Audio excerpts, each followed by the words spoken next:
As parents, all we could do is lay foundation, right? And it's up to them to make the decisions after that. Welcome to Fatherhood Voices, breaking the toxic cycle.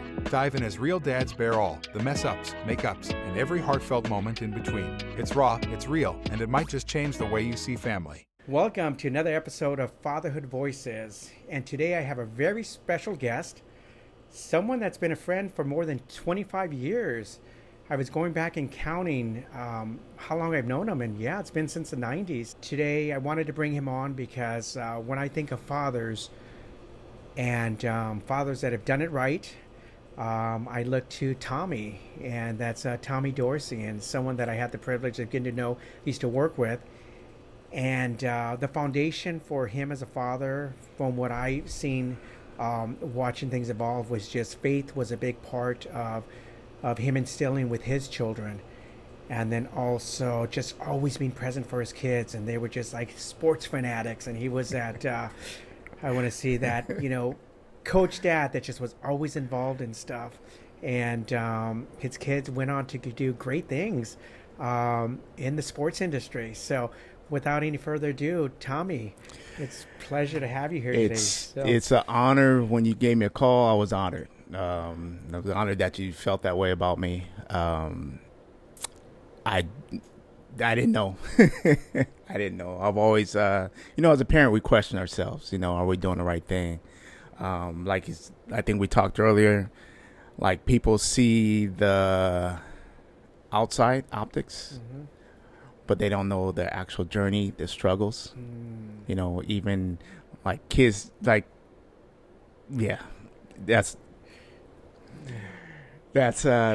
journey is something else, man.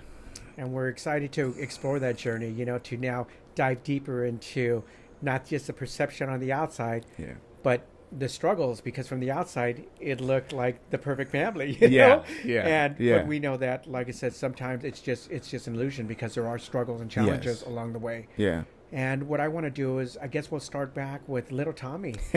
And, maybe you can tell us a little bit about your upbringing and where you grew up and what your relationship was like with your parents, and especially with your father growing up. Yeah. So I grew up in Diamond Bar with two parents in the household, which I thought was... they were there for everything. My dad was there for every event, even though he went out at night, which, my brother and I thought that was normal. My dad wasn't, he was always out. He'll come home late. We were called latchkey kids back in the day. Remember that term? Yes. Explain to them what a latchkey kid is. So a latchkey kid is, you come home, you go to school. Actually, we went to school. Our parents were at work. They'll go to work early in the morning.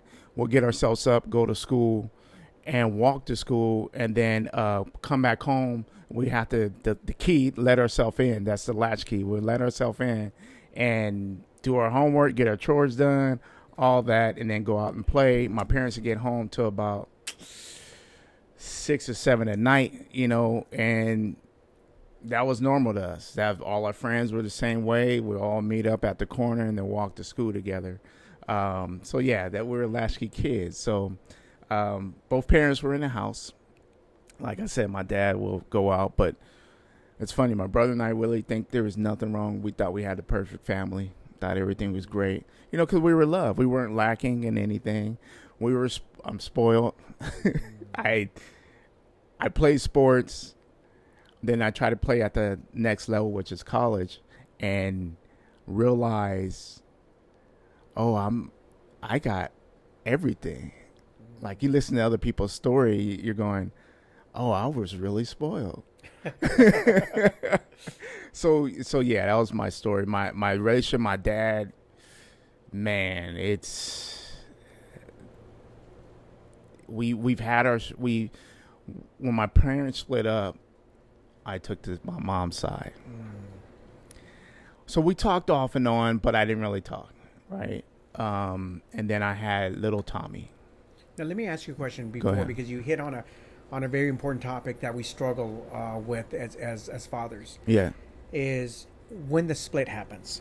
So when the split happens, and then the children take sides, and unfortunately, usually everybody sides with the mom. Yeah. looking back as little Tommy, and how old were you when this happened? I wasn't little. I was just out of high school. Okay, so even better. So you're Yeah. now in your teenage years, Yeah. going into young adulthood. Yeah. So, is there anything that your father could have done to help minimize the siding of going team mom versus team dad? Like, what, what caused you to go to team mom, and then could there have been a balance if you were in his shoes at that time? The balance would be just keep contact. Make sure you're still around. Okay. Don't just get up and go. That to me, that should have been the balance. Don't get me wrong. He would have, if I would have called him at any moment, he would have came. I didn't find that out until later. So he left about 18. When we kept in contact, we kept talking, but it just seemed like it was just by phone or, and I would always have to do the calling. So he wasn't physically there anymore, so it changed the dynamics. Yes. So that's important, fathers, because we sometimes punish our kids because of the relationship we have with their mother. Yeah. And sometimes because that anger or animosity towards the mother, it's taken out on the kids because you're pushing away from the mother, but at the same time, now the kids are left like, well, what about me? Like, I have nothing to do. Like, Yeah, I'm yeah. your son or Yeah. I'm your daughter. Yeah. Why are you distancing yourself from me? So that's powerful. No, keeping in contact would have been something that would have showed you that you were still loved. Yes. Yes. That you were still in his thoughts. And it's unfortunate that sometimes we don't learn till later on when we have these uncomfortable conversations that like, no, Tommy, I was there for you. Just, Yeah. as children, we have these expectations on how we want to be loved. Yeah. And I think it's unfair because we look at movies and we look at TV shows and we see these perfect, father, mother, family relationship dynamics. Yep. And so in us, this programming is instilled in us that, this is how we should be loved. But that's not reality because our parents only love us the way that they know how to love us. Yes. And sometimes it's just it's almost like ancestral lineage. It's carried on from generation to generation. And there's no owner's manual. There's no owner's manual. At all. There's no instructions that come with it, being a parent. And I look back at my dad, I should have called him because in his mind, and I learned this from I call them a second pair of Coop Riders. I call them a second set of parents. Like they don't want to call me because they believe I'm busy, and so they don't want to bug me. Is what they say. So I think that could have been my dad too. It's like he's living. If he needs something, he'll call me. I'm the same. I'm kind of like that with one of my boys. Where all right, let me just leave him alone. I'll probably call him though, but let me leave him alone because he's living, right? When he needs something, he'll call me, or if I really need to, I'll call him. But so in a way, I kind of okay, Dad. That's just the way my dad, and like you said, it's just the way he knew how to have a relationship. Wow, that's powerful. Yeah. So now your dad's distant because now there's a separation, and so how does that show up for you now? You're young adulthood, you're a teenager. How does that impact your friendships, relationships? Does that have an impact on you? I don't believe it did. I believe that they laid a foundation. Because I'm 18, 19, going to college. Foundation was laid. I was real selfish anyway, and I only went with my mom because my mom was, when you think about it, a lot of times we go with our mom because our mom is a stable one. My mom is the one that have the house, to have the same, my comfort zone. My comfort zone's with her right now, because now Dad's got to go pick up in apartment, change everything, right? Yeah. So, I mean, and this is only thinking back, This is one thing that then. So I believe a lot that's what happens is that kids stay with their comfort zone, meaning the whole environment, not just the mom, but the whole environment. Oh, I got my room. I don't have to move. He's just leaving. I'm staying with mom. You know, and mom paints a pretty the story though. But don't get me wrong, my parents, they should have split up 5-6 years earlier. My brother and I, we talked about that. They should have split it. They should have been gone. You know, and looking back at that time, that's my brother and I talked about. Excuse me, get a drink here. That's powerful. Let's make sure we clip that, because a lot of times as parents, we stay in for the children, but it's doing more damage than it is good. And there's fighting going on, and there's yelling and screaming, and the kids know, like, they want this to end, but yet in the parents' mind, it's like, no, we got to stick it out for the children. Yeah. So it's funny that you and your brother came to that realization that you knew, like, this should have ended 5 years earlier. So that's powerful, not only for fathers, but for mothers, that if it's just not working, then sometimes you're doing more damage to your kids by staying in the relationship. Yes. So sorry, I'll let you continue. No, and so going on that, this is in Bible study. A question was asked: do I stay with my wife just for the kid? Is it more honorable to do that? My parents stayed together, but there was no arguing. They just did their separate thing.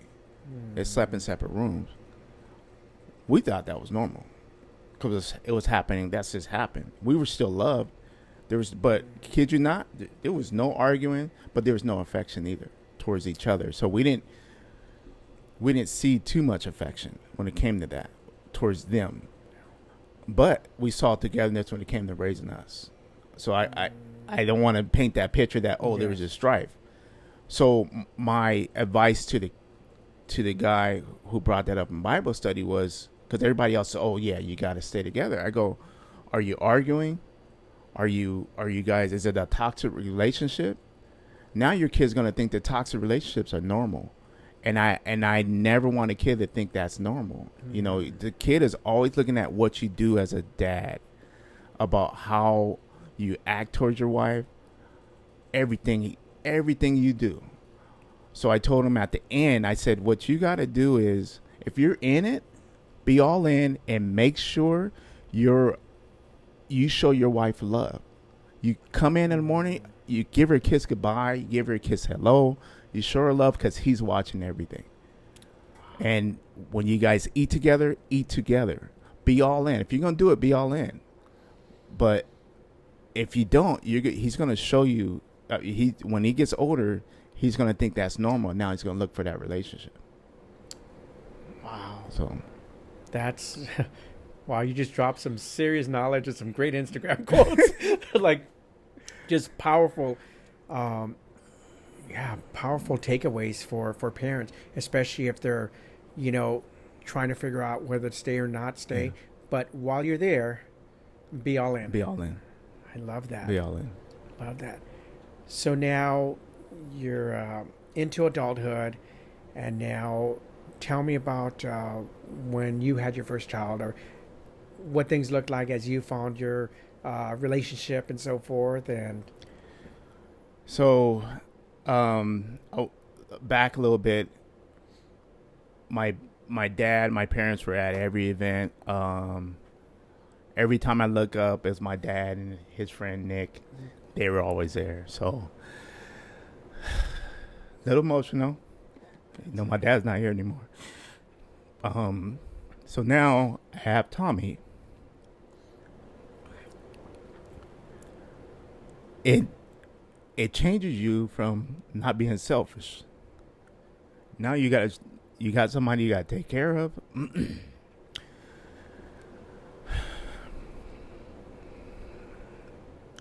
So you have somebody else you got to take care of. I think I was telling you that the way you're thinking, everything changes. The way you protect, the way you view TV, everything changes. I started getting emotional about TV. Like if I watch a program that have a kid or a dad, father, son, here I am. I'm like, I'm crying. What the heck is going on?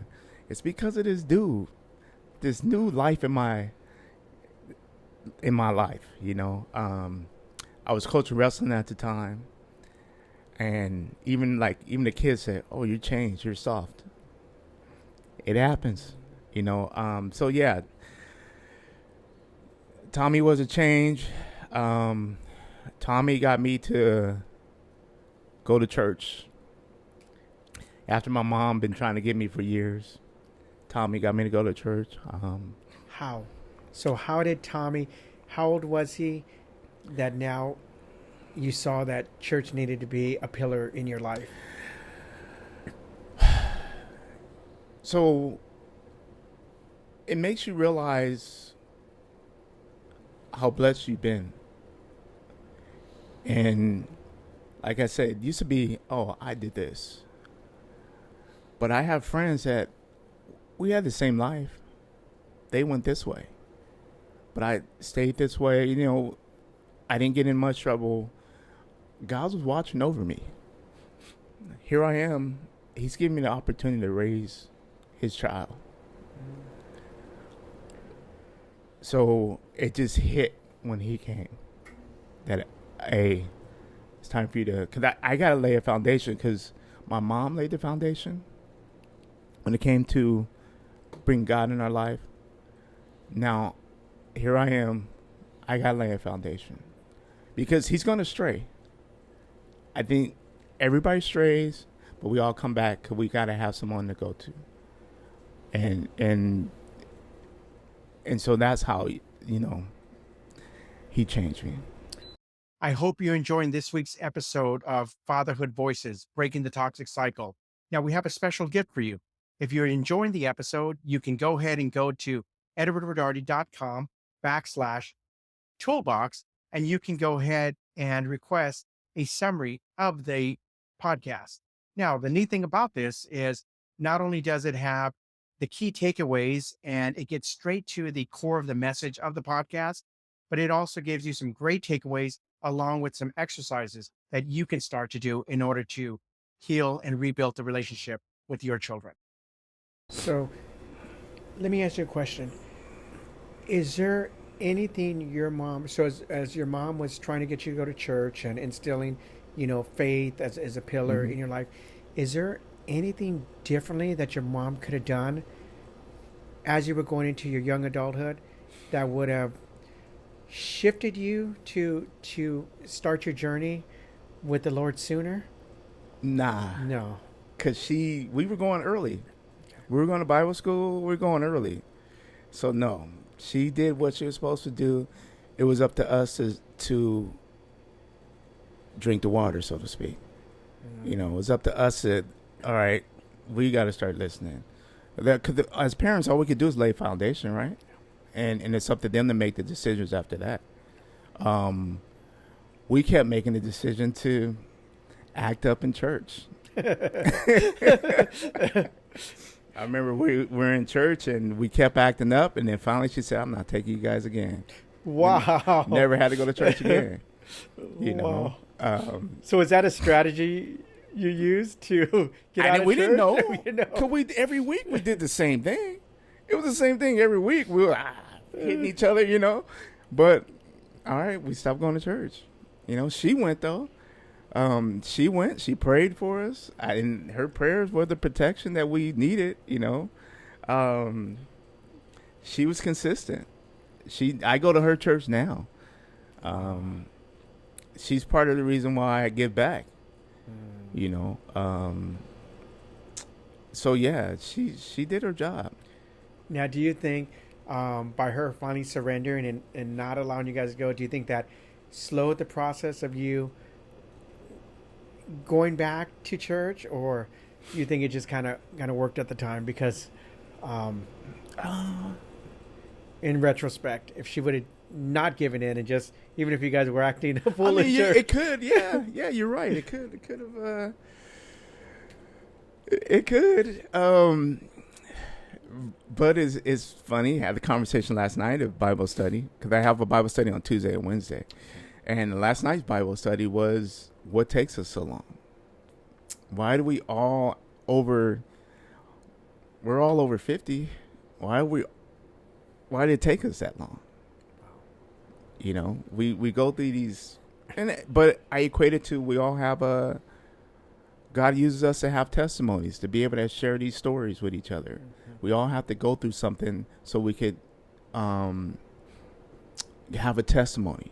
Mm. You know, to me, it's to rely more on Him. And so we all have our journeys, and we all just got to go through it. You know, trials and tribulations. God never said it was going to be easy. And then when you say we, that was your brother? How many brothers? I got one brother. One brother. Okay. Yeah, Larry. No sisters? No sisters. Okay, so one brother. So. Sister-in-law. Sister-in-law. Okay. He's not a church going. Okay. But he does believe. It's funny, as he's gotten older, he's slowly coming in. He goes sometimes.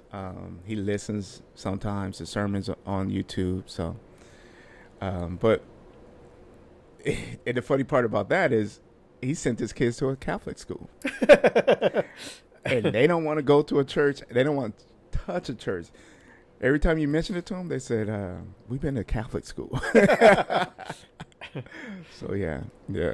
Wow. You know, it's interesting you say that, you know, little Tommy, your son, your first son, is the one that kind of brought you to church. And, you know, as we've been doing these podcasts, it's the birth of a baby that's brought different things. It's stopped fathers from gangbanging. Mm-hmm. It's stopped fathers from addictions. It's the love of the child. Yeah. And now hearing this, it was your son that brought you to church. So, yeah, it definitely, the love of that pure soul, that love bundle of joy, purity. Yes.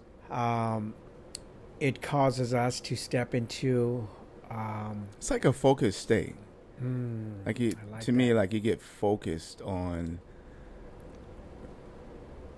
someone else, not just you. Like the gangbanger. Mm-hmm. Oh, my focus is now raising this kid. Absolutely. You know, addiction, you know, and it's hard to, you know, and I understand I don't understand what they go through, but I could, is it empathy? What's that? Is it sympathize or empathize with them? Empathize. Yes. So I empathize with them. But it's that focus of that someone else. Mm-hmm. Like even when my kids go through some hard times, I said, don't focus on you. Try to focus on someone else, and you'll get through it. You know, like helping others, what I mean. You know, just, hey, go out and help somebody. Help a friend. There's going to be somebody in your life, you know, so you don't have to focus on this one problem all the time. You know, but like my kid, he helped me focus, and it kind of got me, all right, man, I need to go back to school. I need to go to church. I need to go back and get my degree. I need to get more focus on the career, all that. Wow. How old was your father when you passed away? How old was he? How old were you? It was in 2011. Oh, okay, so it's just happened in the last 15 years. Okay. Yes. Okay, so I definitely want to get into that a little bit later, just how that kind of shaped you now as a father. So now you're a father, you have little Tommy, and what does life look like as a father? How old were you when you had Tommy? Ooh, that's a hard one. 25, I think. Okay, 25. Okay, I think. It's tough. We'll say the mid-20s. Yeah.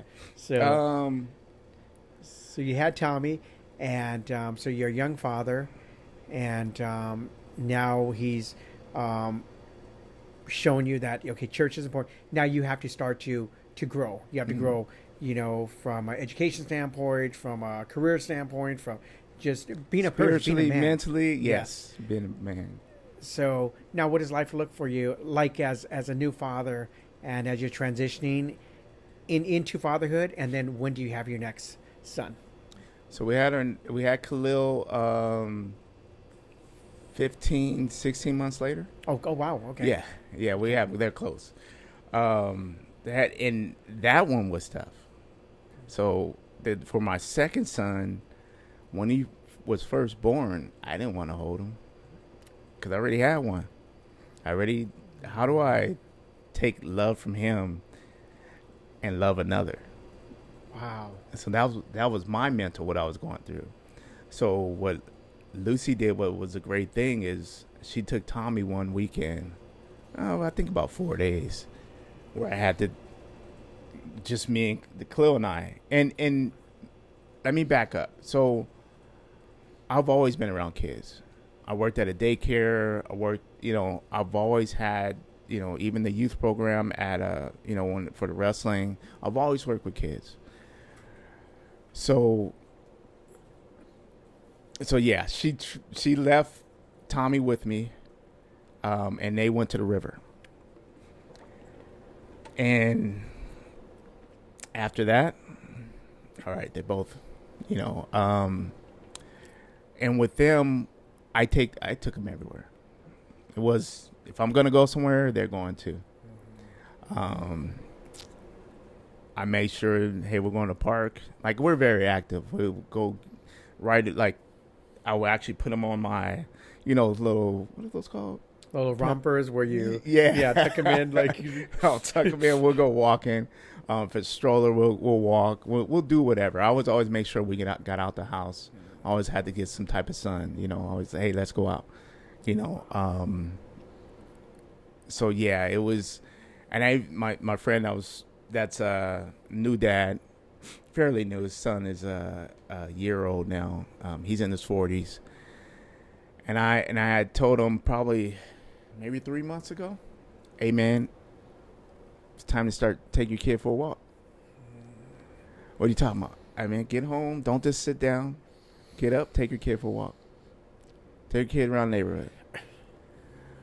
And sure enough, he started sending me videos of him taking his son for a walk, and he has his dang cat. I was like, man, get it. I don't like cats, but he keeps sending me pictures of his cat. And he goes, because his son, every time he sees a cat, it's a neighborhood cat. Every time he sees a cat, his son is just wants to pet him. So it started off in a stroller. Now his son's walking, and he's walking with him, and it just, to me, I always tell everybody, show your kid your passion. Have your kid with you everywhere you go. Everywhere, have them with you. I don't care if they cry, take them to church. Eventually, they're gonna be able to sit down and be quiet. Because that's what my mom did. Yeah, when it got older, we're able to make choices. We're able to, all right, why should she force us, right? We're able to make choices. She laid a foundation, and I think she knew eventually we'll come back. And that's like our kids is, I took my kids to church. They started off everywhere. I sat here, my wife sat on that side. We kept them in the middle, let them do their thing as long as they're quiet, jumping up and down. It is what it is, right? But eventually they learn to sit down and be in church.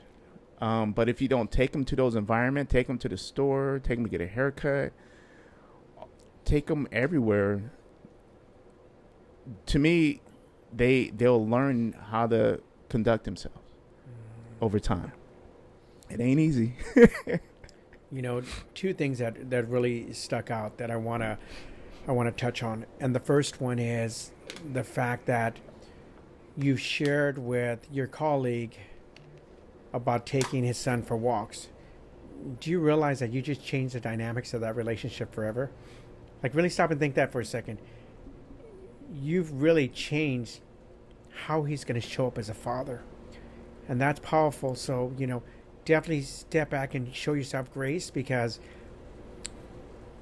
you've now impacted the dynamics. And the reason I bring that up and it makes me emotional is because, as fathers, we live in this masculine. Mm-hmm. And men don't want to have talk about the soft things about children. It's always about sports, and it's about, just racing and all this bullshit stuff that I guess it's important. I'm not a sports person, but what's more important is family, Yes. and the mothers talk about the kids and stuff. Yeah. And we as fathers need to step up and start to embrace more fatherhood Yeah. and have those conversations. Yeah. So, I got to applaud you and commend you because you've really impacted. You've impacted just by that small shift of, hey, don't come home and just sit at home, but go ahead and take your son for a walk. Yeah. And that's going to now change the dynamics because he's getting to spend time with him. Yeah. They're bonding, Exactly. and that will lead to more growth. Yeah. Yeah. So that right there is powerful. So definitely, as fathers, we need to share our takeaways and best practices with other fathers and not feel like, oh, that's too much in the feminine and we shouldn't share stuff like that. No, because just that little shift, it's a 1 degree shift. Yeah. It's a 1 degree shift that shifts the difference between metal and melting. And it's a 1 degree shift. So that 1 degree shift, you've altered the dynamics of the relationship. So that's powerful. So no, I commend you for that. Yeah. Wow. I lost my other train of thought, so we're going to move on. But there was another powerful message, and then I'll come back to it. Okay, and the other thing was when you talked about Khalil and how a lot of fathers experience that when you have the love for one child and that's your only one, and then now the new child comes in, and I love that Lucy, mother of the children, your wife, took Tommy away so that you had no choice but to bond. Yeah. And by bonding, it now made you realize that there was enough love to go around. Yes. So that's powerful. And if there's any other tools or steps you could share about that process to learn how to love the second child, that would help, because that's something I've heard that a couple of times, but just as you mentioned it, it's now coming to the forefront that it is a problem. Yeah. It is a problem. And this is where favoritism comes in, because we see people that we help with journeying and so forth, and they're dealing with not having the love of their mother or father because they weren't the firstborn. So it's almost like the middle one always gets lost in the process, because then the final one comes, and then the middle one is a lost child. Yeah.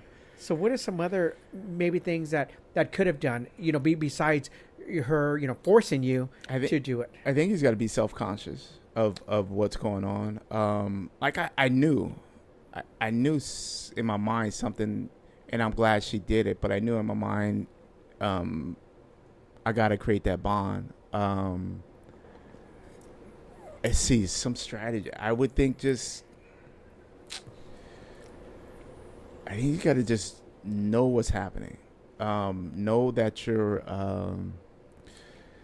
that you have those feelings. We all have them.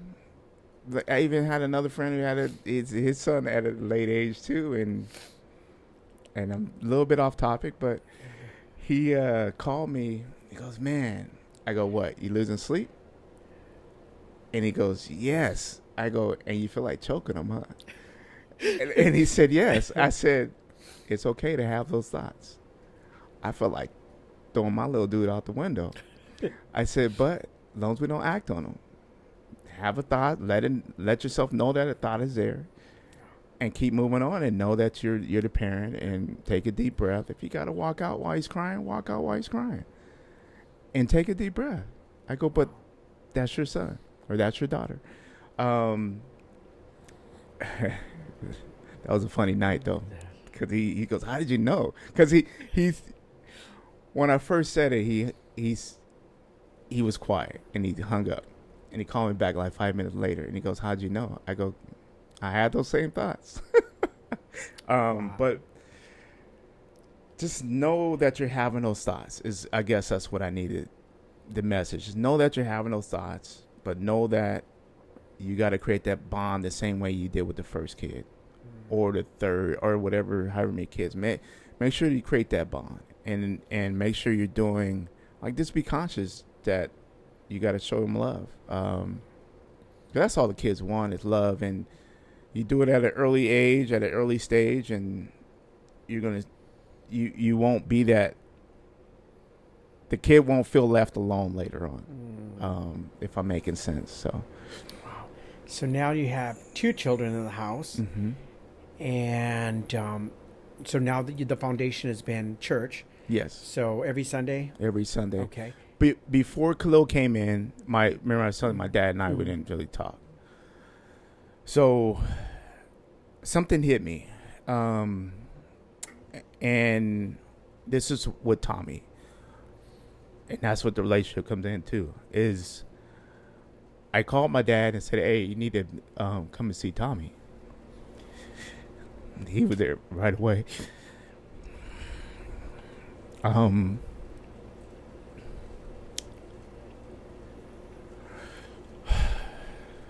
To see the joy that he had, 'cause now you got the three Tommies together. And that's when I said, all right, it's up to me to keep the relationship going with my dad. There's no, not going to call him. There's none of that. He's going to be involved. And he was.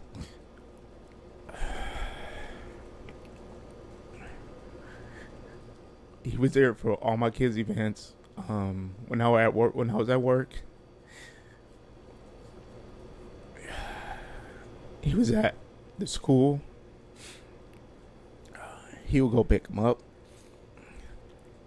He would play poker every week. I'll call him. Nah, man, I'm playing poker. And I didn't know this until after he passed.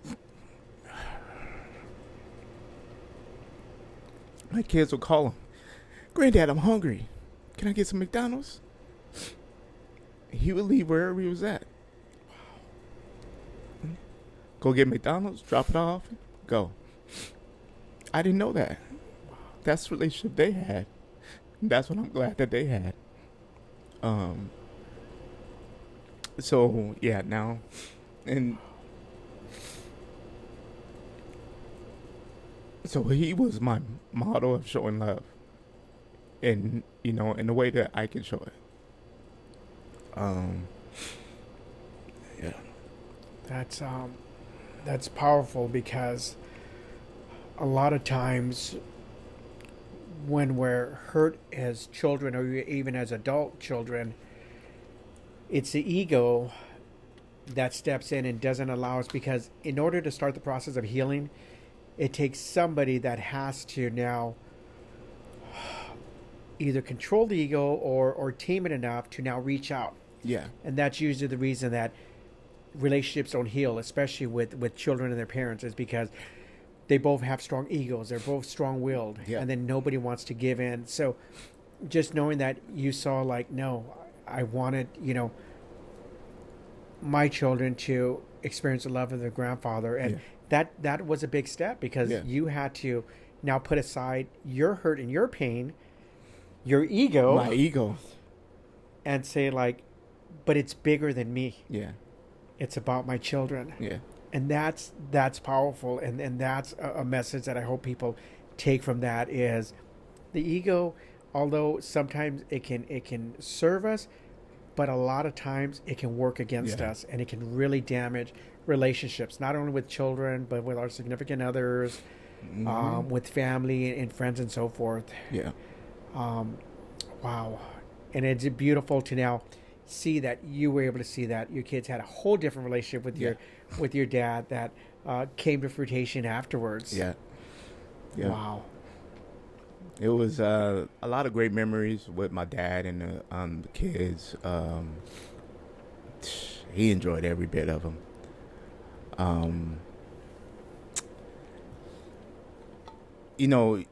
Hindsight always 20/20, and just looking back, my dad would just go and let him play outside, and he would go get in a chair. He'd probably sleep, but he's there. You know what I mean? And we lived in a cul-de-sac, so he would just let them play, let them do their thing, and he was always around. They'll jump on him, and it was just like you said, that dynamic. It was great memories. My brother and I look back on both of our parents. My mom died a couple of years ago. Going to be on 2 years. We look back and like, man, our parents could see our kids now. My mom died of dementia, so she wasn't really able to mentally know what's going on with our kids, even though we'll talk to her about it. But it would have been great that she would see them, But like Pastor Dockery said, that she sees them, Yeah. Now you said earlier that you didn't know till later on in life about how your dad wasn't reaching out to you. When did that talk happen, or how did it evolve that you guys had this talk and then you finally was able And it wasn't able a to hear talk. his side? It wasn't a talk. It was not a talk. Okay. So that the whole me not talking to my dad situation, that was me. It was me that should have reached out. It was me that should have, hey Dad, what's going on? Like even with Coop Riders, what I was telling you, I know it's got to be me that needs to reach out, and I try to call him once a week. I know I miss, and I know she feels mad at me because I don't call, but it's me that got to reach out, because in their mind, once again, this is the talk I had with them. That's what made me come to maybe that was my dad too. Is that we know you guys have your life, and we don't want to be a burden to you. We don't call, even though we tell them, hey, just call. But there's times where I'm at work, I call you back. Well, now they thinking it's a burden. So, and that's what kind of helped me. And this is years later. This is probably 30 something, and realizing, that's probably what happened with my dad. And so it wasn't the talk with my dad. It was just, and looking back on my dad, at any time I could have called, and any time he would have came over. Because as soon as I called about Tommy, he came over.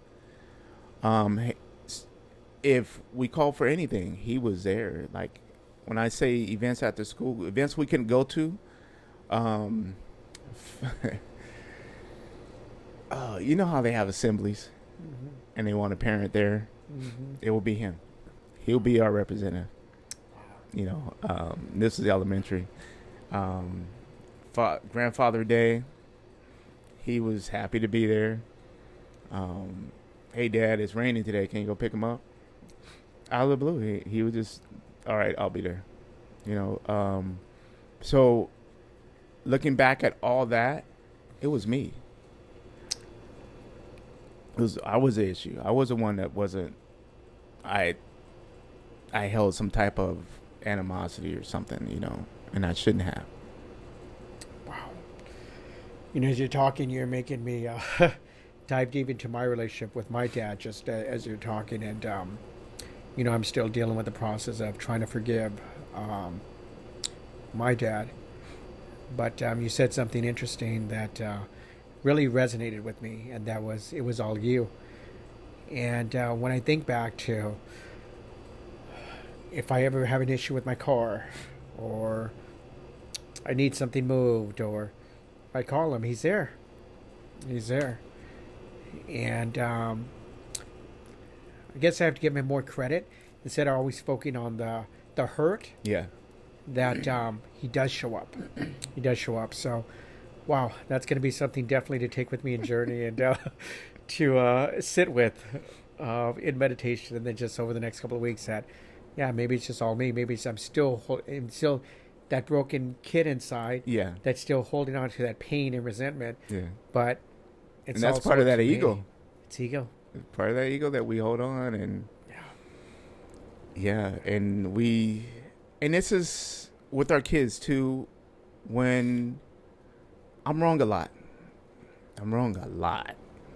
When giving advice to my kids or something, and I gotta call them up and eat that humble pie, man. I gotta go, and now I do it. Hey Tommy, man, I apologize. He goes, Dad, I know.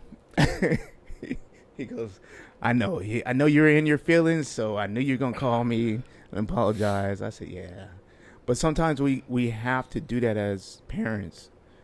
The to let them know, hey, we can humble ourselves, because now I'm teaching him he could do the same. Or teaching your daughter, hey, you could, if you go ahead and say, hey, this is, I'm apologizing for this, blah, blah, blah, whatever it is. And that's just, you've been an example, and they're learning from you. They're even at the age, because my kids are now are, probably the age is wrong. 25 and 26.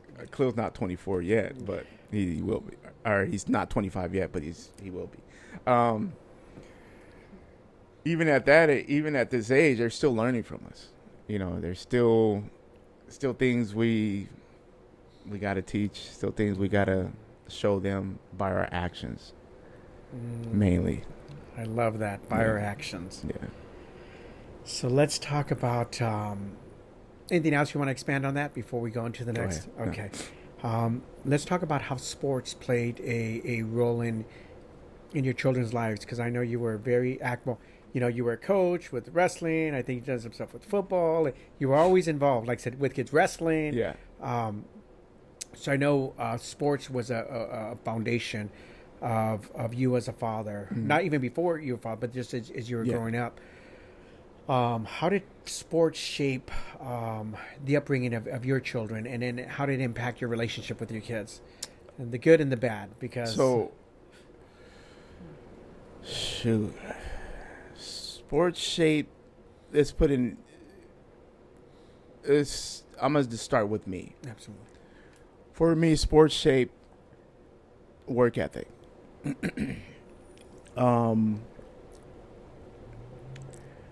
Teamwork, the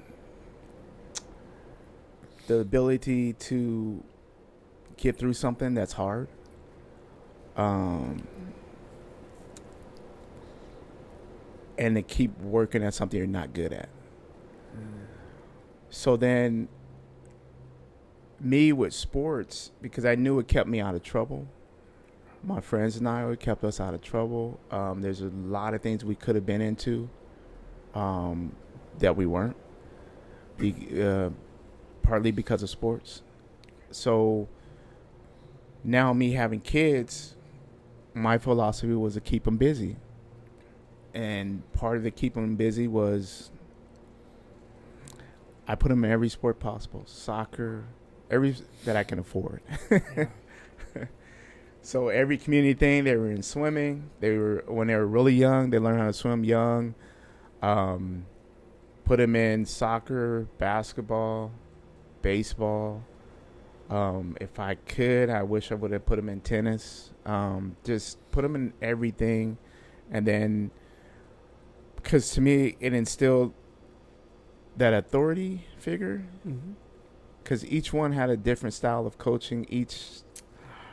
And so you're going to have coaches that yell at you. You're going to have people that yell at you at your work. You're going to have people that you got to deal with. And it teaches you how to deal with those people. Teaches you how to deal with authority. So our philosophy, and my wife was, she had my back 100%, was keep them busy. So we had to work. So our kids, they were kind of latchkey kids, because they, even though granddad would come, but he wasn't coming every day. So they would have to get themselves in the house at a young age at elementary. And they will come home, have their chores or homework. It is, to me, it instills discipline. Go back on the different authority figure. You have that coach that will yell and scream. Then you have that real nice coach. So they're able to deal with both of them. My kid, later on, when they're is it high school? I think it was high school. They kind of had because I don't cuss around my kids. The music there was no cussing in music, but don't get me wrong, my kids listen to music, to the unedited music away from me, but they weren't going to get it from me. When we went to the barbershop, I can't control the environment, right? And I don't tell people, hey man, stop cussing my kid here. I just, hey, my kids got to hear it, but they got to know is that switching. They got to know, hey, there's environments you could do that at. So anyway, so they were really shocked by one coach. He was cussing, he was in their face, but they responded. And Coach Joe, he was probably the first one that got in Tommy's face and grabbed him by his shirt. And then I was like, as a dad, I was starting to get pissed. But then I looked at what he got out of my son. Like, oh, okay, let me sit back. Because it wasn't out of anger. It was out of, I call it love, to get the best out of the kids. Wow. You know, and that's sometimes as parents, nowadays you get parents that want to be so protective. Oh, you can't yell at my kid. You can't yell at, well, why not? You put him in that sport. You want him to do better. He's got to, you know, even if it's and I can't do it to education, but to me, you got to put them around different types of people so they can learn how to deal with those types.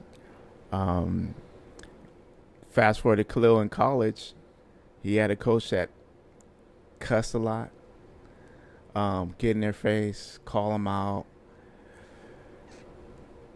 That was the best year to me, as looking in, he said it wasn't, but I'm like, dude, you guys kicked butt. I can't believe what you guys as at your group, you guys are really physical. And so to me, let me revert back to the sports. That's the reason why, the discipline mainly.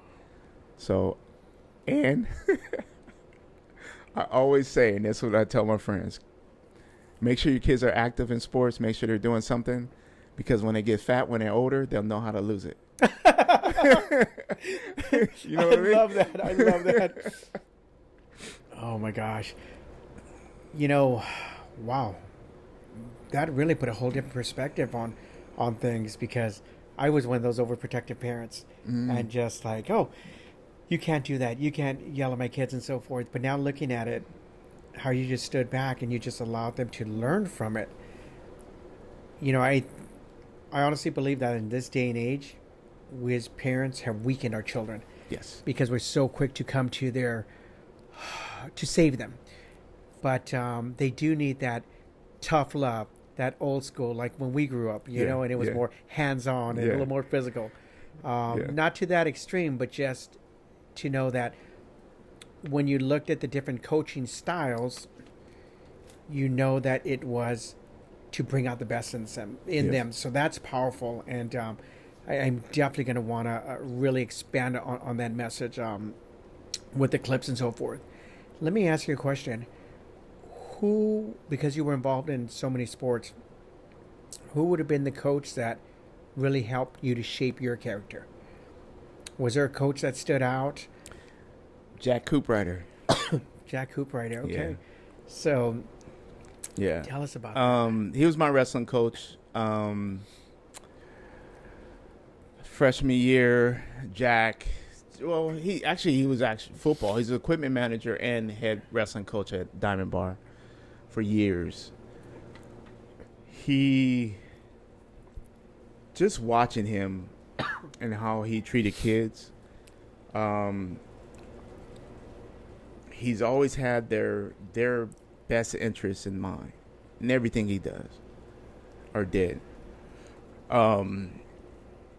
He would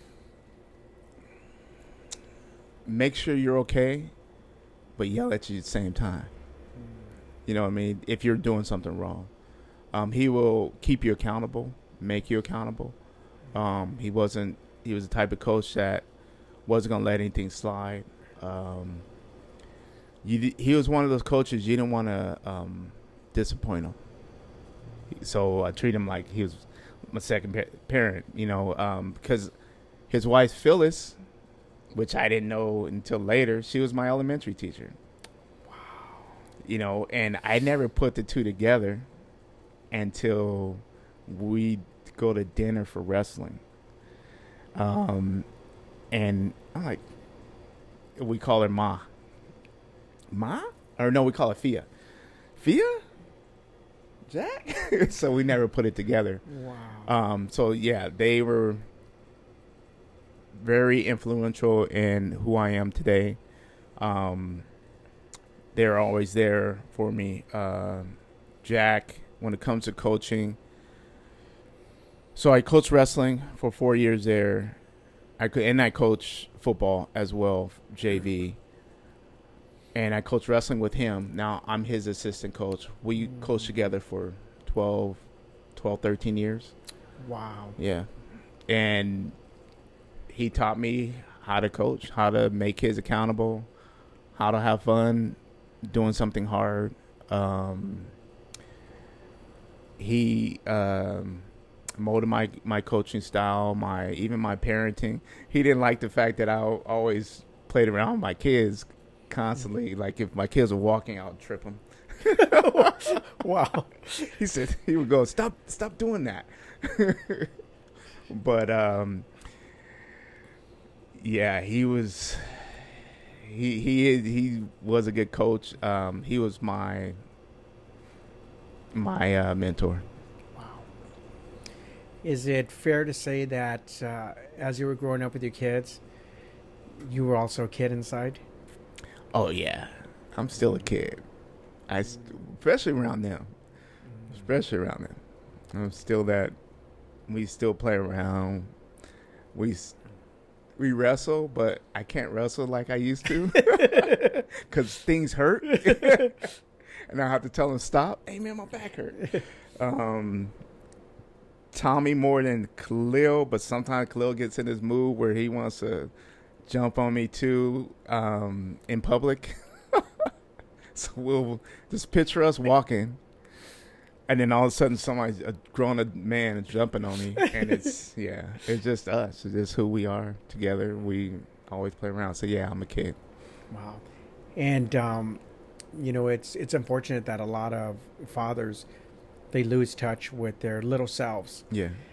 And I've always been a strong proponent that you should never give up that little kid inside. No. You should always just, play around and joke. And so do you feel that by being a kid with them, that impacted your relationship with them?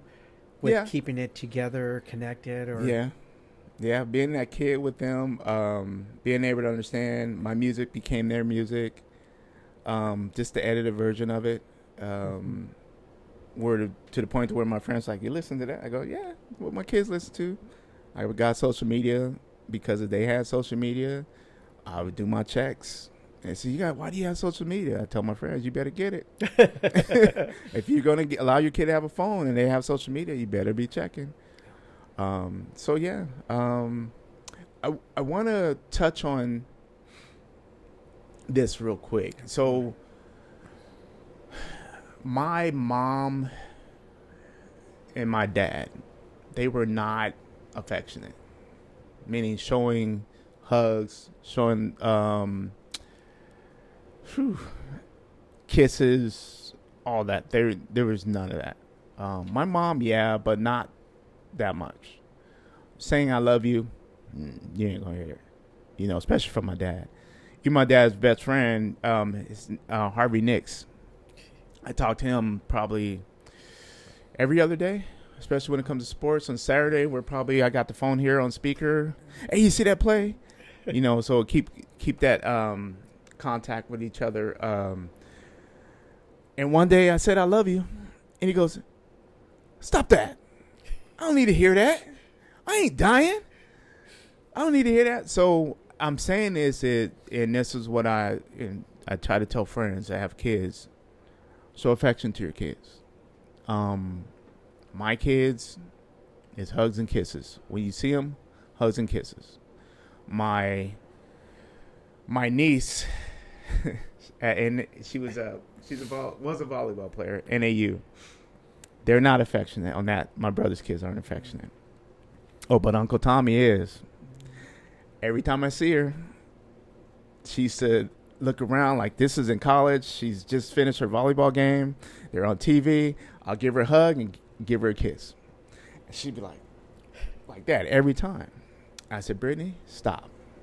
I used to grab her head and used to make a big scene of it. Then finally, she got to the point of where, and now it's normal. So with my kids, they know, you better give me a hug. I'm gonna give my kids, even though Khalil after the football game, I give him in front of everybody, give him a hug, give him a kiss on the cheek.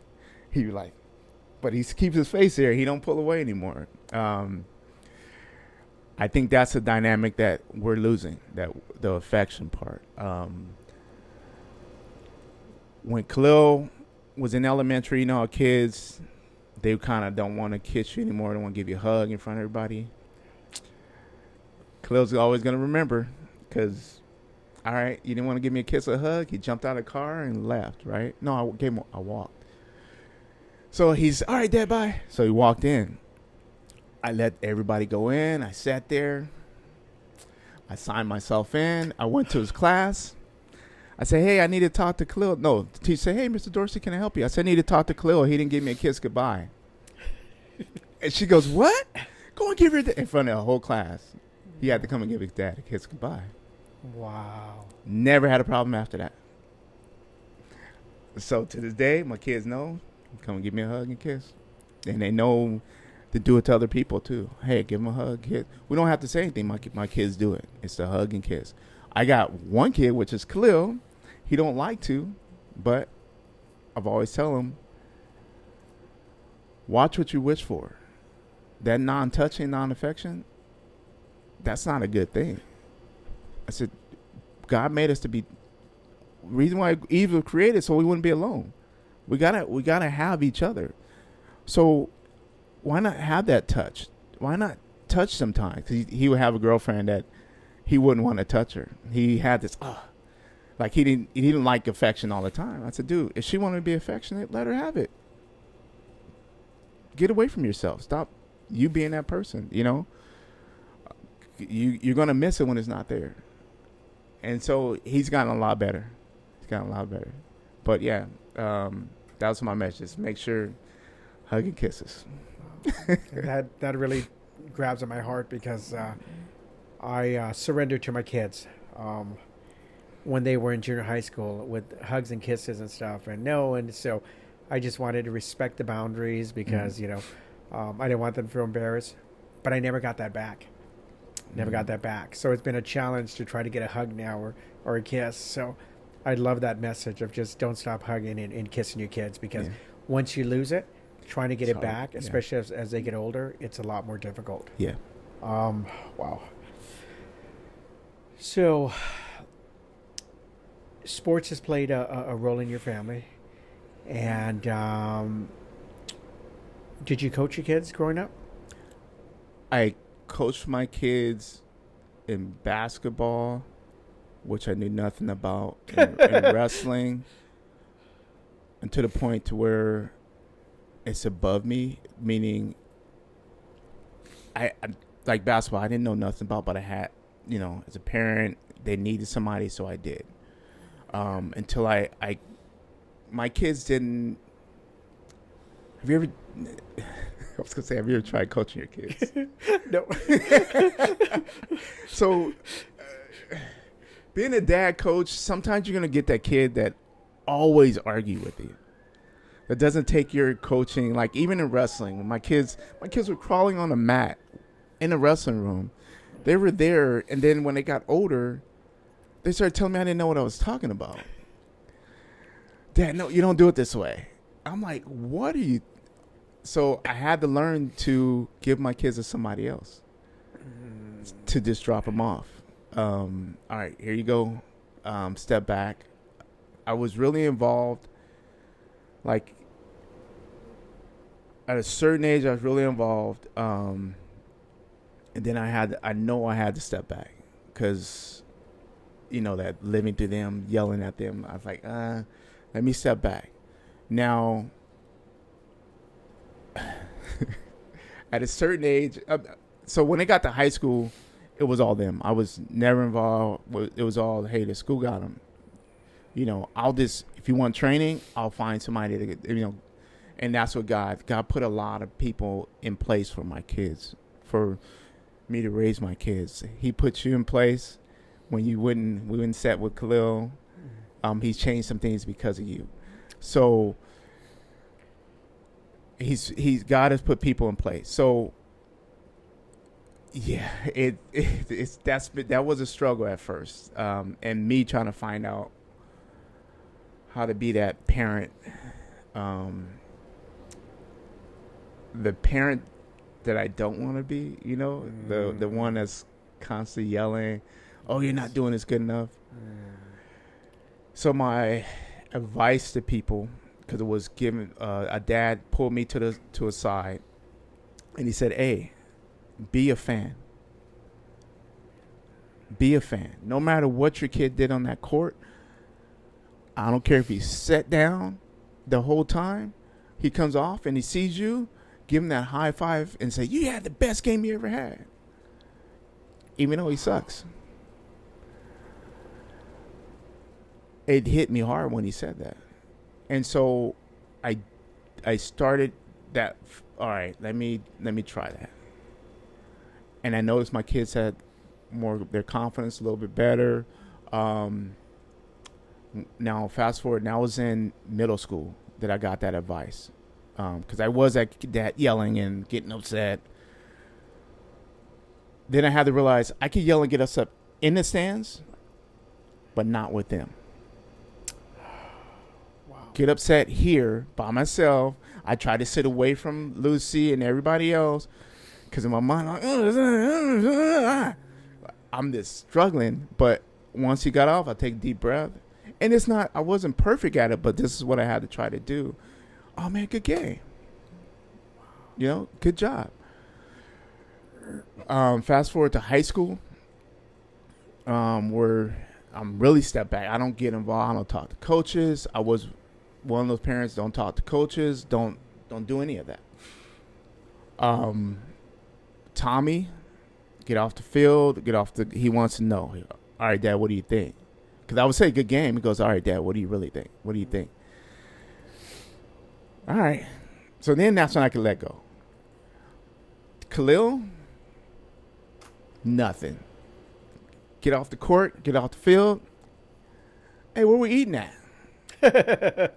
He don't want to talk about nothing. Even to this day, he just, all right, cool. Because that's him. And I have to, each kid, it's different. Like, even when you raise them, it's a little bit different. Like, anyway, it's different. So yeah, that's what the kids is.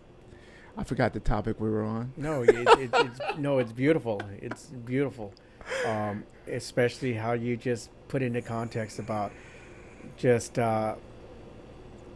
how you raised your two kids differently. You had to balance it out. But also what I find intriguing is that you were such a hands-on coach and always around kids. And then when you got to high school, you just stepped back and just allowed them to do what they do, which I would have expected the opposite, that you'd be more in it, but let them grow and learn. I had to. And it really started in middle school.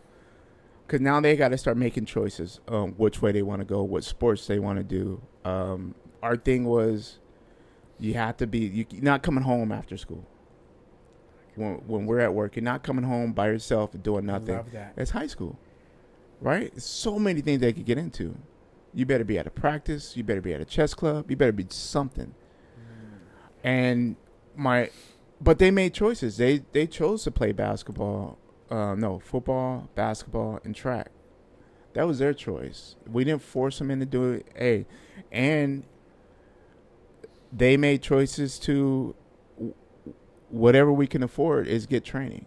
I want this training, and so we did the best we can to get them that training.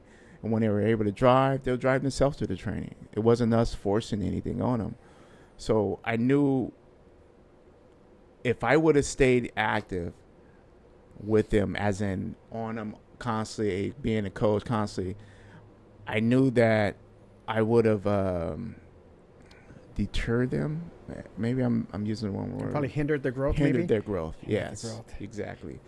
I would have hindered them. They would have probably resented me. And I've seen that as a coach. I seen a dad. You got a kid that's good at wrestling, and because the dad wrestled, now his dad coaches with us.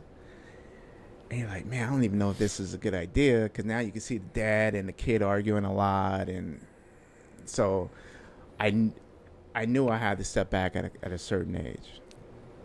Wow, and that's, it's funny you bring that up, because a lot of parents whose children follow in their footsteps, they live out their dreams and aspirations through their children, and because of that, it can really sever the relationship. And you've seen it. I've also seen it. Not really being too involved in sports, but just the after effects of it and the damage that it causes. And I've seen kids that were good at sports, or I was told they were good, and they walked away from it. Yeah.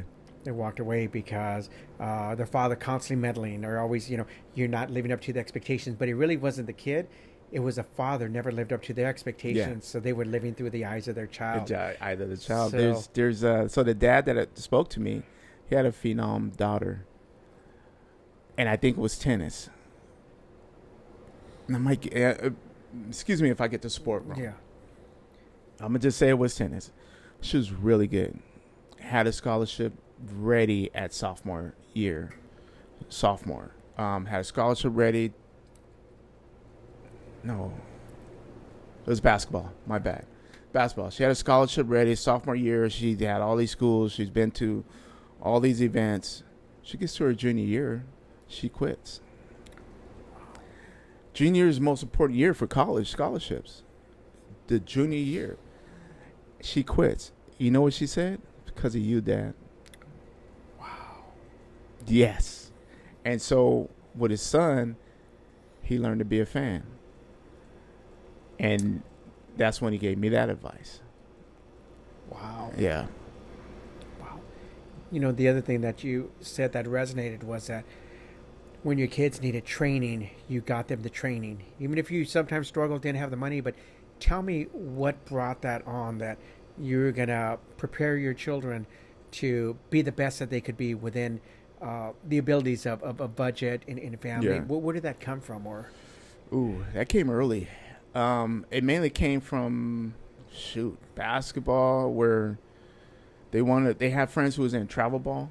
okay. Then they had friends who was doing this training. It's like, all right, so we'll get it, and then they got older. It's funny because Tommy always wanted basketball training, and he did football, and I remember saying this prayer. This is before Tommy's going to be freshman in high school, the summer year, going to a freshman year. Ask God to give me somebody that's been through it and I could talk to him. Because I haven't been through it on another level. Somebody that could train him and, kind of be a role model for him. So I'm at work and I'm telling the story of my kids and, dang, I need training. And the guy goes, hey, I'll train him. I said, you going to train him? You're a big dude. And he goes, I'll train him. He goes, I'll train him. And so then I asked his background. He goes, well, played at USC with Lion when he has a national championship ring with them and all that. I was like, who are you? And so Daniel Urquhart, we're good friends to this day. We met up at the park. He trained kids for free. Tommy's goal was to make varsity his freshman year, and he did because of Urquhart. And that's another thing. It's funny, God put people in place, to give you blessings. Hey, here you go. He answers a prayer. And he was one that one day I drop him off, because I was always dropping him off. Sometimes I would stay. Sometimes I'll leave and go do my thing, because I didn't want them to keep looking at me for approval. You got to get approval from your coach, So I get Tommy, I pick up Tommy, and I'm like, Tommy had his the face is like kind of shocked face. Well, kind of find out, Urquhart yelled at him, put his helmet on, yelled at him, cussed at him, everything. And I said, okay, how did you do? He goes, I was fine. I go, but Dad, he put his helmet on. He put his gear on. He goes, I was scared. I said, okay, so what happened? He said, no, he was just coaching. It's funny because I just had a podcast with him, and he tells that story, and he goes, man, I really got into, he said, I have to apologize because I remember that once I put on the gear, I really got into football mode. But he was trying to tell Tommy what he was trying to show is football is a violent sport. Everything that you do is violent. Even if you're just running off the line because he was a receiver, you just got to do it violently. And if you're going to go through, you got to go through somebody. You got to do it violently. So that's what he's trying to show. So yeah, it's just the training. It started there, and then so now they get to high school, and they do football, basketball, and track. Well, Tommy wanted basketball training the whole time. He wanted to go to basketball training. All right, so we find somebody. First was at West Wind. Coach Cooper had a free session, so we did that session. Well, then, all right, want to get higher level, so we kind of had to pay. Coach Joe was really great because he was doing it for free as well. So then there was times where we had to pay. Starting his junior year, we started having to pay for the basketball. He wanted basketball all the time. Khalil, because there was a little, we started seeing some things with Khalil when it came to track. Actually, no, it's before that. Before we even saw it, because we got Tommy in it too. We got him track training. Because that's my wife's sport, is track. And so she's like, hey, so we did. We got him in training for that. Come to find out, Khalil was really fast. We didn't know. We knew, but didn't know. You know what I mean? It's just, you figure. You just, So come to find out he was really fast. Really, he wound up really good at it. He took fifth 2 times in a row in state in the hurdles. And his long jumps at that time was top 10 in the state. Should have been top 5 if he didn't scratch, if he didn't default. But we didn't know, like I said. But we got him this training. Then we had to get him I forgot his name. He's gonna be mad. But anyway, we got him a long jump coach that noticed that he was fast too, so he started working on his speed and all that. Then fast forward, I was like, oh, he's really might be. We might have to go a little bit one step higher. So I called up somebody, Keith. Keith got me in touch with somebody, and that was history. Daryl and Leonard Hudson, they came in their life, and Eddie, when I tell you, there's times, and I'm spending money on it, that they would just talk to Khalil. Just talk to him. I just spent money for this session, and he talked to him for 20 minutes. But, man, when I saw my kid walk up and his chest up high and the way he walked, I was like, oh, crap. He's building confidence. He didn't need to train. He's building confidence. And it's just amazing when you get the right people in your kids' lives and what they can bring out of them. That what they can achieve. And it's not always going to be you. It's going to be somebody else. So that the training, man, is just, it's gravy. Wow. And I remember a time they were still working together when they were going through school, and we were starting to get clips of them and stuff. So they were moving into a whole different level. So now they got the training and they're evolving. So what does that look like? Now they're evolving into, at a fast pace, and what's the outcome? So Because there's some exciting things that happen. Yeah. So the outcome with them was, or is they Khalil got let's start with Tommy. Tommy went to a Division III school, was able to play out there with because they can only give you Division III can only give you academic scholarship, so they gave him one and he was able to play football up there in Cornell in Iowa. Spent one year there. Was it 4 year? Spent 1 year there. Then he came back because football's different at a Division III than it is Division I. So he goes to Mount Sac and goes there. Now Khalil gets a full ride to Northern Arizona. He follows his other 3 cousins who went up there to go to school. He gets a full ride for football, and they allowed him to run track. Then fast forward, Khalil convinced his brother, because his brother now wants to leave Mount Sac and go play at another level.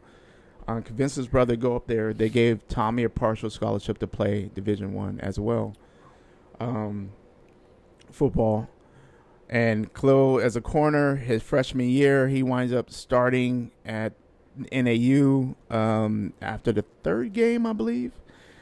He winds up starting, doing really well. And you got to remember, I know you don't know the positions, but he's 5'7", 5'8", around there. He gets mad at me that I say his size all the time, the height, and the reason why I say it because I think it's more of an inspiration for others. That no matter what, long as you could do anything. And hopefully, he realizes that the reason why I say, even though I'll tell him, he gets mad still. He winds up doing well all 4 years. His brother doesn't get a lot of playing time, but he plays. They graduate college. So we have 4 Dorseys, which we were building. We're getting a foundation called the Dorsey 5 that we give back to the college. Shout out to Brandon, Justin, Brittany. Justin started it all. So anyway, we go up there. They both graduate. Tommy gets his master's from there. And now he's at St. John's University in their sports management program as a GA, graduate assistant. So he'll get his master's in sports management. He wants to be a strength coach or I told him you could probably go higher than that, with your degrees. So he's found his passion. God has answered prayers. He's found his passion, and he's working on it no matter how bad his living situation is. He's making it happen. One thing I had to tell him before he leave is don't let anybody discourage you from following your passion, even if it's us. Because we're going to go, man, that's not a good situation for you. Man, you got student loans you got to pay for. You got this. We're going to do all the negatives as parents. But keep moving forward, because God wants you to move forward. So he knows we say our piece, and he's got to keep moving forward because he has to make his decisions. Khalil, his journey a little bit different. He just got a diploma over the summer. He just finished college over the summer. Once he left NAU, he got picked up by the Baltimore Ravens, with them for 2 years. He was injured both years, but he was still on the team. Went to the Giants, got on there, went through their camp. Right before their camp ended, they cut him. So then he was in limbo for a bit, trying to figure out what he was going to do. Wasn't sure. He was still training. Got picked up by the Detroit Lions last year. 6 games left into the year last year on the practice squad. Now fast forward to this year, he made the team for the Detroit Lions. So he's on the Detroit Lions.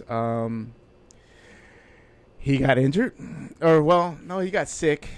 So now he's out for 4 games. It's not injuries. He's sick. So he's out for 4 games. God willing, he'll be back after the 4 games. And as a parent, people ask us, man, you got to be so proud. You guys did such a great job. It's not me. It's God. Because I know where they could go. We know. We've worked with Continuation High School. We've seen people go to prison. We see people go to jail. We see people get addicted. We know what it's so. I always say it's not me. I give God the glory because he gave them the work ethic to keep pushing no matter what the naysayers. Because when Khalil was in track, they told him he was too short. Told him too short to go over the hurdles. He didn't care. He was at one time he had the fastest time in the state. So, I mean, he took 5th, and then he goes to college. Oh, you're too short to run. You're too short to run hurdles, the high hurdles in college, because the hurdles are a little bit taller. He went and took 3rd in the conference his freshman year. He placed every year. Oh, you're too short to play that position in football. You know, you're too short. There's your size. Look at you. He's doing it. He goes to NFL. He came from a small school. You didn't play anybody. You're not that good. He makes a team for Baltimore's. So I give God the glory. You know, he put it in us to instill a foundation, and then he gives us choices, and he gave them choices. Either, hey, here's a foundation, come to me, I'll give you some guidance, and you just gotta take that guidance. One thing, my kids, and I don't drink, never smoked, never done anything like that. My kids don't. So, being in college, I always told them it's not a sin. You could drink. Go ahead. No, I never stopped anybody. My wife drinks. If you need a drink, take a drink.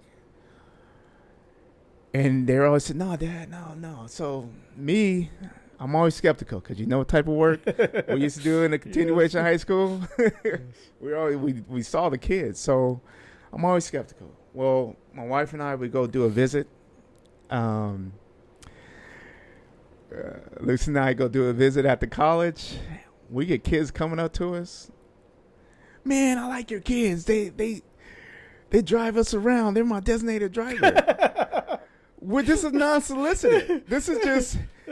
We come up, hey, Mr. Dorsey, Mr. and Mrs. Dorsey, and they would tell us this. I'm like, wow. Fast forward to NFL. I get Khalil. He's calling me, odd time.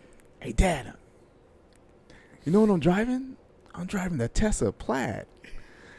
He said, this thing's fast. I said, what are you doing? He goes, they're drunk. So it just, it's all God, man. God has just blessed those two. He's blessed our family, blessed us with people like you that's around, that give good advice. And he's blessed us. Wow, this has been beautiful. As we start to wrap up, I want to definitely you to share more about friends giving back, but one day I do want to go to a game, so I look forward to a speedy recovery. And one day I want you to take, even though I won't know what the hell's going on, and I won't bring magazines because I'm infamous for bringing magazines when I've gone to a baseball game. But one day I want you to invite me to a game. Gotcha. And I'd love to go out there and just, especially because I remember them as kids. Yeah. So I would love to go out there and experience that. So I'm gonna hold you guys to that. Gotcha. One day I get invited to Uncle Eddie gets invited to a game. Then you can tell me how all these men running around and touching each other, trying to knock each other down. What it all means. So hey, Got you. touchdown, goal, basket, whatever. Whatever it is. Huh? So Friendsgiving Back. Friendsgiving Back is a nonprofit that you founded probably more than 20 years ago. Yeah. I remember back when we were working together, Yeah. back at the school district. And I know your heart and passion has always been for giving back and so forth. And if you can expand a little bit on Friendsgiving Back and where that came from and what you're doing with it, and then expand a little bit more on how you're talking about the Dorsey 5. Dorsey 5. Yeah, yes. it was If you part can of expand- Friendsgiving Back. Yes. So, Friendsgiving Back started at Del Paso Del Paso Continuation School. Continuation School. So yes. I got it from, and it's gonna sound bad. I don't even know. All right, I'm gonna say it. 9/11. So we were at that time. Teachers were giving a lot of money. There's a lot of money going to the 9/11. I understand it. There's teachers complaining about homeless in their neighborhood, and they went to 7-Eleven and they stepped over the homeless to get their coffee because she did it every morning, but she complained about their homeless. But she, at the same time, she's giving money to another foundation that's not in her home. So Friendsgiving Back came from that where hey, give to your community. Strengthen your community first before you go out somewhere else and strengthen your community. I know we're not going to get rid of homeless, but my thing is we give the kids. We give the kids at an elementary level, give the kids and their family. Whatever their family does is whatever, but I want to give to that kid. Make sure that they're not hungry. If they need school supplies, they need clothing, whatever is in need. If they need my kids don't have enough money to go for a field trip, give them that. But it's in our community. So that's where that came from. And what we do in the community is we do just that. I used to do a lot more. It used to be a monthly thing where I used to get gift certificates. Let's go out and hand them out, mainly at community centers, because they know the community better than I do. They know who's hungry. They know who's had an issue. I used to have a good contact with an elementary school nurse. One year we get a call because the parents, they lost in the fire. They lost everything. So I got a group of my friends, because this is a Friendsgiving Back. Got a group of my friends. Hey, got this family that needs everything, and they came through. So what we do now, hopefully, God willing, we'll do on a bigger scale, is we do more of the Thanksgiving and Christmas, where we actually give out dinners. So if you say you're going to give to a family, I ask you to give out the whole dinner. And so we're not able to touch as many families, but we're able to touch a whole family. So, sometimes, hey, just a turkey, just this. But we ask for the whole dinner. So last year was the most we've ever done. I think it was about 38 families were able to actually a whole dinner, like everything, with the fixings. Christmas, we do the same thing. We don't just hand out toys, because we've been doing this for a while. We used to hand out toys, right? You have them get in line, hey, come in and get the toy. No matter what, if the kids wanted it or not, hey, here's your toy. So Johnny Thompson got me started on that one. So we started looking at the faces of the kids when they open up the gifts and and then sometimes, because we'll do it at the community center, and sometimes they'll leave and leave their toy there. So now I ask for a list, give me clothing size, and maybe 3 or 4 of their favorite toys. Or just give me a list of toys. We'll get 3 or 4 of those. So I ask, if you're going to give to a family or give to a kid, I ask that you give 3 tops, 2 bottoms, shirts, pants, and if you want shoes or not, If you want to buy them shoes, you can. But then at least 3 toys. No electronics. So now when the kids open that gift, it's something that was on that list. So they go home with it. So we do that. We've been doing that, like you said, for 20 years. I am in the process, and I keep saying it, of making it a legit 501c, because now all the Dorsey kids have their degree now. And we gave back to the NAU athletics, because they really took care of my kids. Even though my kids got, even though they would say, no, we don't need, but then when they really look back, they go, oh yeah, they did take care of us, So got together with the kids, and they all agreed, let's start giving out, let's start giving back every year. And so that's what we're doing with the Dorsey 5, is giving back. There's going to be a write-up on them coming up in October, which is a very beautiful thing. I told my brother I would like to make it bigger, to where we're giving, right now we're only able to give 3. Hopefully one of these years, God willing, we'll get to, I'm going to be crazy and get to 100,000, where you're paying for a kid full year, or multiple kids here and there, 20,000 here and there. But that's going to take time. And then with Friends Giving Back, I want to get it to where we're giving out something each month, where it's groceries, clothing, and then for kids with scholarships, I would love to get that going with them, with Friends Giving Back scholarships in the community. I would really love to get kids to do more college visits, or do more college visits, or if they're not in college, not interested in college, to have something out there to where, hey, let's get them, what's their passion, whatever their passion is, find something. Hey, let's get you going. Let's get you a trip to there, where somebody could be a mentor, business mentor, or something like that. So yeah, that's where I'm at. Wow. And if they want to contact you for Friends Giving Back, or donate, or even offer their services to turn the organization into a 501c3, how can they get a hold of Friends Giving Back? Right now I'm on Instagram, Friends Giving Back on Instagram. If you DM me, I'll get back to you. I don't want to give out my information right now, but because we're not really set up, which I probably need to do more, like get a Google number or something like that, to do that. But yeah, just I'm on Instagram, Friends Giving Back.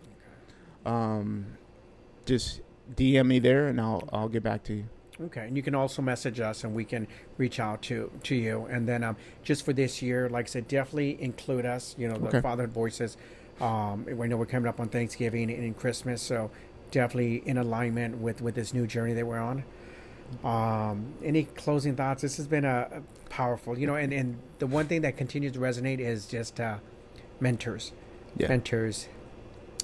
Mentors not only in business, but just in coaching, and you really inspired me to start to reach out to people that have different expertises to give back, because like you said, people showed up and agreed to volunteer to help your kids, and they excelled, and so just the power of just coaches and mentors, and what it can do for not only the children but for the families, and how it can change the dynamics. So it's that community. It's community. Community we're all building. one. We're all just love. Yes. So any closing thoughts as we start to wrap up this beautiful podcast? Shoot, man, I have my closing thought is, we parent in stages. Meaning you're the parent when they're young, in the middle, as babies, and we change when they get to elementary. We got to change it when they get to high school. Then the more they grow up, we got to start backing off, but be in, if you know what I mean. That's that affection, still be there. Don't give up on them. Even though they push back, still be there. And then as adults, we're still parents. We're still there. But we got to let them make their choices. We got to say our piece, so to speak. Like I told Tommy, we're going to say our piece. and tell Khalil, I'm gonna say my piece, but you got to make the ultimate decision. We got to learn to let go. At the same time, being there, but we got to learn to let go and be, because God got them. If you lay the foundation, if you're there, present, be present while they're there, they'll be fine. Wow. Thank you. Thank you. Thank you. Wow. This has been another powerful episode of Fatherhood Voices, and just watching Tommy's path as he struggled with the separation of his parents, and then also learning how to love his son, and then eventually sons, and then the reconnection with his father, and just the pains of growing in sports and coaching and training, mentoring, with the foundation of God at the center of it all, the pillar, and be thankful and graceful. Beautiful episode. Thank you so much. Thank you for having me. Absolutely.